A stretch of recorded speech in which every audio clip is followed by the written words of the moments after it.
98.1 FM and AM 1220. Santa Clarita's hometown station, KHTS. It's the Hometown Morning Show with Tori and Kyle. Make sure you go to hometownstation.com for all the latest and greatest Santa Clarita has to offer. And speaking of the greatest Santa Clarita has to offer, a very special guest in studio. It's that time again.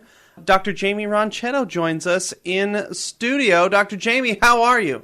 Yes, I'm here. Good morning, Dr. Jamie Ronchetto from Cinema Vet on Cinema Drive.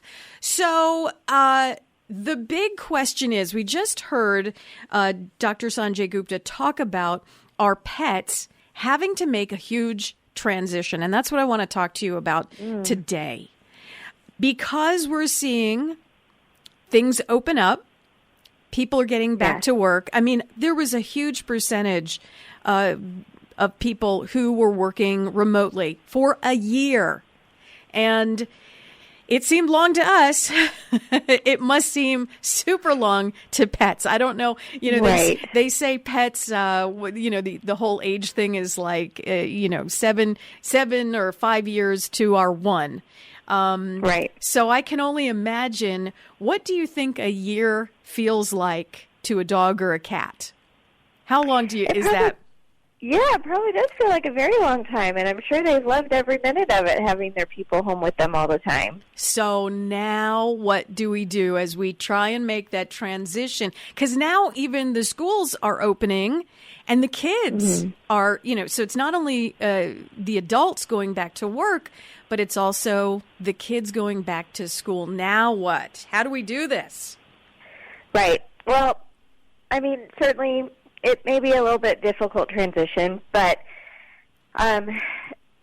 if you're not going back to work right away, if there is like a transition period, or you have a start date that hasn't happened yet, then I would recommend trying to ease them into it as much as you can. So what does that mean? That means leaving them alone for, a few periods of time here and there so they get used to, not having someone home every second of every day.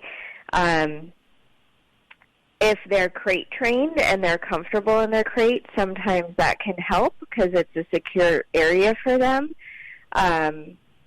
Certainly if you got a new pet during COVID and they've never been away from you, this is going to be trickier. So any sort of like weaning process is always nicer than just all of a sudden you're gone all day, every day, out of the blue. So cold turkey is out of the question. That's not going to serve us. Is that what you're saying? It would be harder on them. Obviously, sometimes that's the only thing that you guys can do if you're going to go back to work tomorrow, let's say, and have a brand new schedule. But if you can plan ahead a little bit to ease them into it, that's always a bit nicer.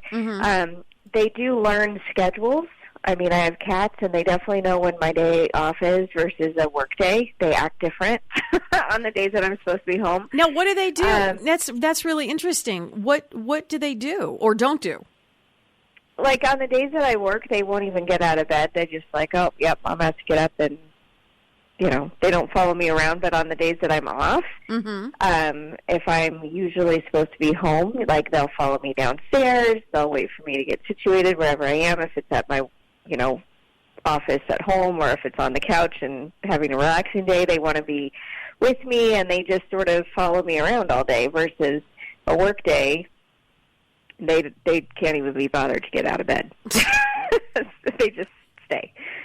So they can tell time a little bit. They do know schedules, and they'll get used to the new schedule. It'll just take some time.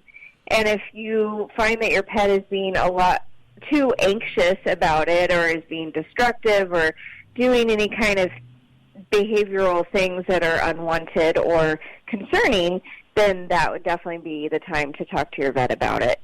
What can you do? Do you suggest, if it's an extreme case and it just doesn't seem like things are working in your favor? So let's say, let me paint a picture. Let's do a scenario for you.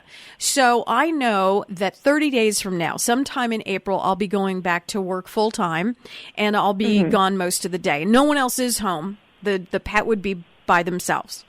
So in a month, so we have 30 days.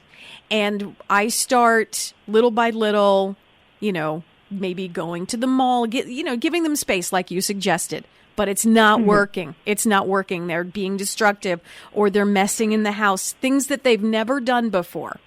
So we bring them to you. We bring the pet to you. What do you then suggest on extreme cases? So for extreme cases, after talking about it, we probably discuss using some sort of anti-anxiety medication to help relieve their stresses and help calm them down. And there's lots of things that we can use. It doesn't always mean that we have to use something heavy-duty like Xanax. For instance, there are lots of more natural kind of holistic approaches that we can take. There's lots of different products out there that work in different ways, so it just depends. I take each pet, as an individual. So we see what's going to work best. But there's definitely medical intervention that can be done to help ease that transition when it's severe like that.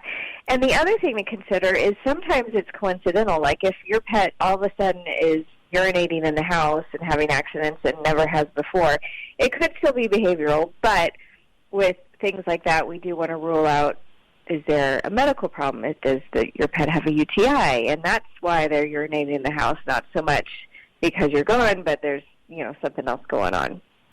So obviously, we talk to the professionals. We don't try and figure it out ourselves. We talk to the professionals to make sure, because we need to do the right thing, and sometimes we need to be coached on the right thing, for sure. Yeah, Doctor, that's why we're here. That's why Dr. Jamie is here. Dr. Jamie Ronchetto, always a pleasure. What is the best phone number to get you at?